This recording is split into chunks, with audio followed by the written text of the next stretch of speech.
Did you know that there are approximately 5,000 trucking-related fatalities a year in the United States?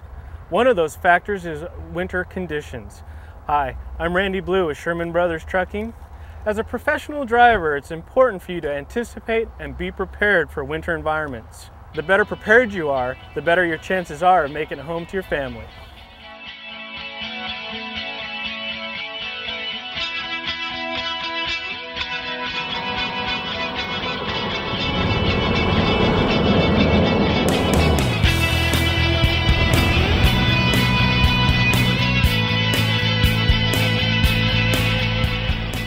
A professional driver takes pride in being prepared for the many challenges and problems associated with winter driving, such as maintenance, warm clothes, and planning extra time into the trip. It may not be your favorite season to be on the road, but in trucking, there are times when we operate in severe conditions, especially if you're going over mountain passes. As a professional driver, it's part of your job to be prepared and anticipate the challenges or problems that may arise in winter driving. This video has been designed to train or help remind you of how to prepare and what to expect when operating in a winter environment. We'll first look at trip planning and personal protective equipment, or PPE. We'll show you the items to check during a pre-season inspection of your vehicle and chains. We'll share safe driving points and the criteria that other professionals use to decide when to put on chains. We'll review chain up procedures and regulations, as well as driving with chains. And finally, we'll go over chain removal. It's our goal in this video to provide information that helps you prepare for winter driving. This will help eliminate accidents and injuries that result in downtime. This is very important because for most of us, if the wheels are not turning, we're not earning.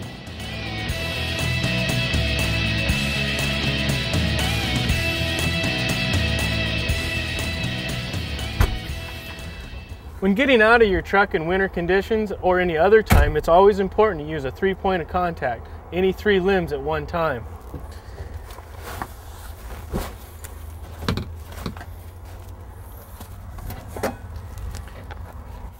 In my duffel bag here, I got some items for winter driving.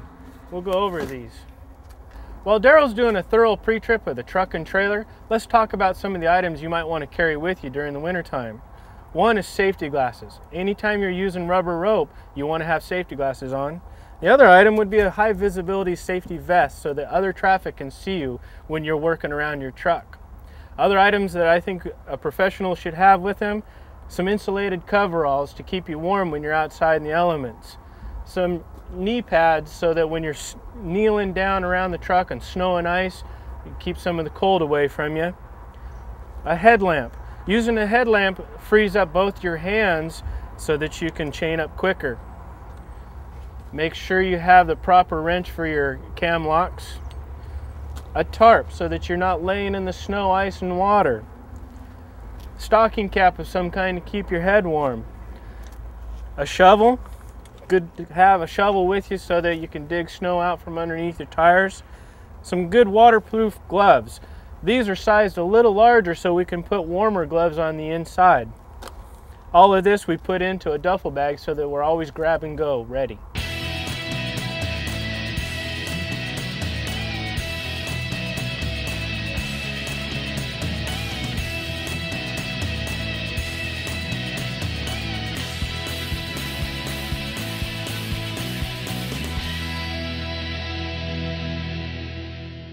Prior to operating in winter conditions, you want to check your equipment. Start with your chains. You want to inspect your chains here at the yard so that if anything's wrong with them, you can get them repaired or replaced. Things you're checking are your cross links to make sure they're serviceable, and your hooks, make sure they're not damaged. Now that your chains are inspected and they're all in order, you want to hang them. Hang them in such a fashion that they're organized so that when you take them back off, you know which chains you're grabbing.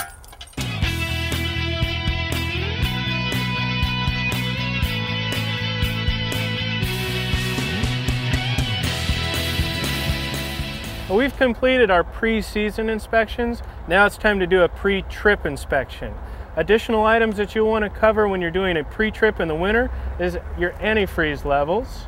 Make sure that it's appropriate to the conditions you're going to operate in, and make sure that you have winterized windshield fluid. Other trip preparations that we've made is we've checked with dispatch for routing, we've checked on the weather and road conditions ahead of ourselves. We've even thought about where we might potentially have to chain up so that we are well prepared for it.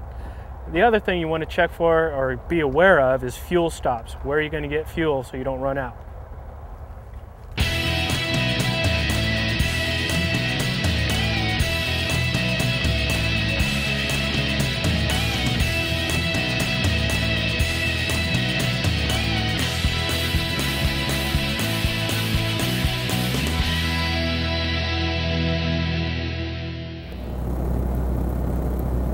Driving in winter conditions requires a safety type attitude. You need to think about the conditions you're operating in, the freezing conditions. One of the things you can use is a thermometer to tell you what the outside air conditions are. Truckers who don't anticipate and adjust for the driving conditions they're in sometimes find themselves in bad situations like an accident or an incident. Winter weather conditions has its own set of issues, such as visibility, reduced traction, and increased stopping distance. Following distance should be between 8 to 12 seconds so that you have time to stop. Adjust your speed according to the conditions and visibility. When you're climbing hills, stay in the right lane. Don't travel on the right shoulder or cross over what's known as the fog line. That's an emergency lane and there could be stopped vehicles over there. Driving too fast in certain conditions, such as when there's water on the road, can cause hydroplaning. Or if it's icy out, you could jackknife, especially when you're crossing over bridges or overpasses. Headlight safety is something else to keep in mind. Whenever there's oncoming traffic, utilize your low beams. If it's dark outside, use your high beams until there's oncoming traffic to give yourself as much vision as possible. Speed control is an excellent way to manage winter driving conditions. Remember that you have one chance to go too fast and a lot of chances to go too slow.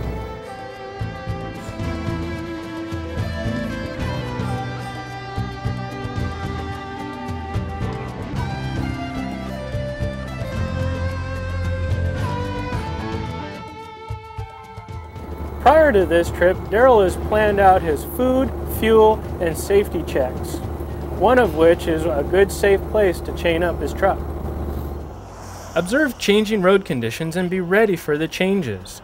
You should be ready to put your chains on because you practiced and did all the pre-season work. Here's some things to watch for. If your temperature gauge goes below 35 degrees, or no spray coming off the tires on wet pavement could be an indicator of a frozen roadway. Before conditions get worse, be thinking about where pullouts are for safely putting on chains. Sometimes this means stopping earlier. A seasoned driver once said, as soon as you start arguing with yourself, it's time to put on the chains. Here's a few do's and don'ts. Don't use your exhaust brake going downhill in slippery conditions. Don't use the trailer handbrake in slippery conditions. Do use all brakes in a combination going downhill. Be in the proper gear starting at the top of the hill, that way you won't have to try to shift. Sometimes it's better to run a little while on dry pavement with your chains on than wait until it's too late to put them on and have an accident. Additional indicators for chaining up are that it's legally required or that you're seeing lots of snow on oncoming vehicles. Another source is the CB. Make sure it's somebody you know and trust. You'll also notice changing weather and road conditions, and that you as an experienced professional driver will need to make the determination if it's time to put chains on. Also, if you have a safe pull-out location, or state police maybe are pulling people off and telling them to chain up.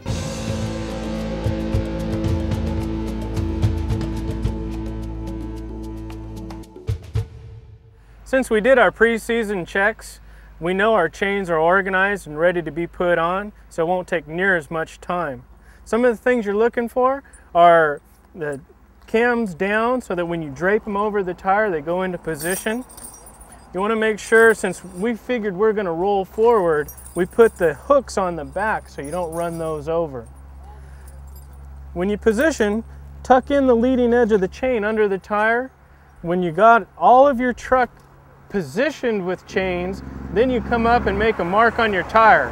That mark on the tire that you're going to put in is going to be a quarter turn. So you draw the line here and we're going to roll the truck forward And so this line needs to finish up here at 12 noon. That tells you that your chains are all in the position where you can hook the latches.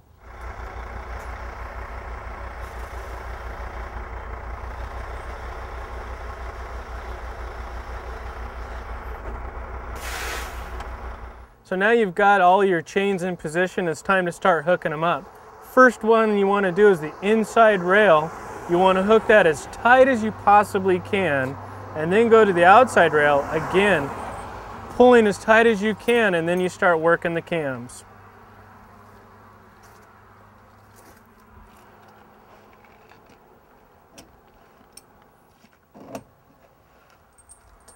Now that the chains are tight, you want to roll back and forth, depending on what conditions will allow for, to try to do 15-20 feet. What that'll do is it'll seat your chains, and then you go through and retighten them, and then it's time to put the bungees on. Remember to wear your safety glasses. Now we've rolled back and forth and we've retightened the chains.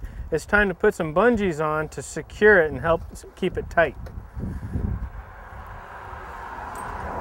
The idea is to lace it back and forth, creating some of a star pattern.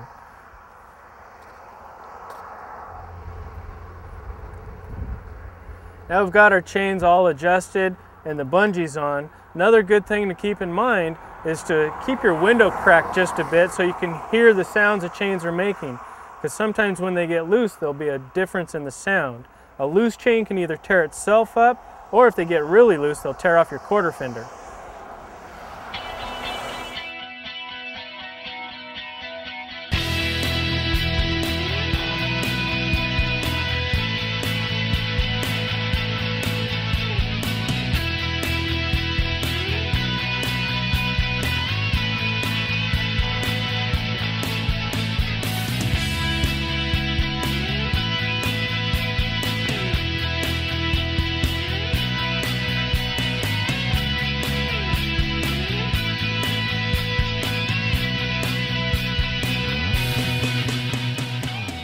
Driving with chains on presents some challenges, like dry pavement.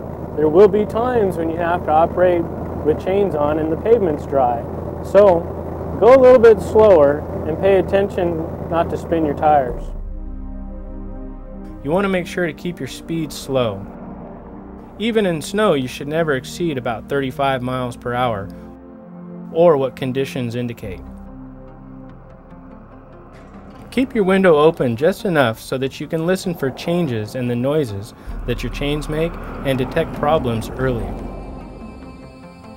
It's a good idea to keep about an 8 to 12 second following distance from the vehicle in front of you. Good speed and space management will keep you out of trouble. And finally, be thinking about places to pull off and safely remove your chains.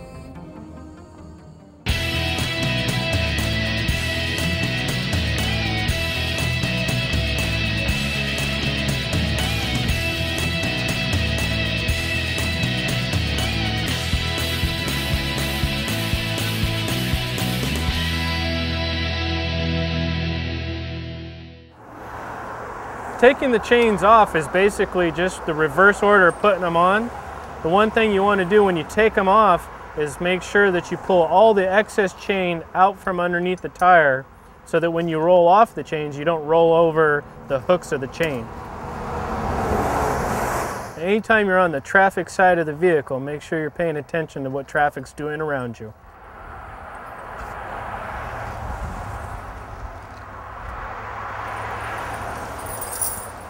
Now when you take your chains off, you also want to be very organized about it. Inspect them as you take them off. Now at this point they're ready to roll out. You're ready to roll the truck off the chains. And if you notice, the hooks here are out of the way so you won't bend them. So now that the chains are off, inspect them, make sure they're still serviceable for the next time, and organize them as you hang them on the rack.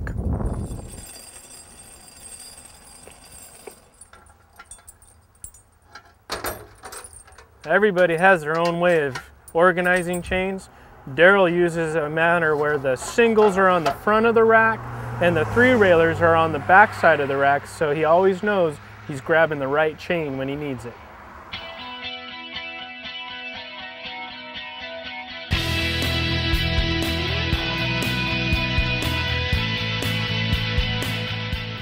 This video doesn't cover every aspect of winter driving.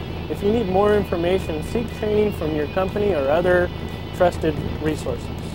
The goal of this video is to provide you some helpful tips and best practices to get you home safely. Thank you for watching.